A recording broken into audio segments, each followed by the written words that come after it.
ပြန်ငိမ်လားမိုးတေးပြပြတွေလေးလွင်သွားလမ်းပေါ်မှာကိုယ်ရစားလူစားနေရှည်မျောတိမ်ဆောင်သွားတဲ့ရင်တွေလင်းရောင်ဟာမူပြရီဝေဝါလမ်းပေါ်မှာအိမ်ပြန်နေသူများမြစ်လေးကိုရှူအားကိုရှောင်ရင်းလေးတချို့ရတဲ့နာတဲ့ငယ်တွေကိုစင်လေးကမိကိုငွေတွေဘေကဘာစီကိုလွန်ဝဲနေ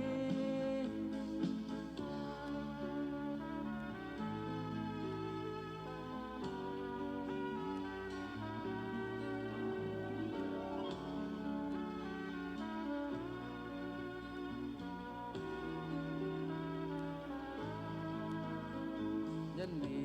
ဟာကဘာမြေကိုဆွမ်းသွားမြစ်ပြင်မှာကျယ်ရီမုံရီဝါဝီယောင်မိမိနဲ့ပုံဆိုင်လေးတွေအိမ်မဲရောင်နဲ့တဲတန်းလေးတွေဖြစ်ရှင်နာရီဟာအိမ်မလားဖြစ်နေတာတွေကတကယ်ကိုကဝါဆိုတာမရနိုင်ပါလား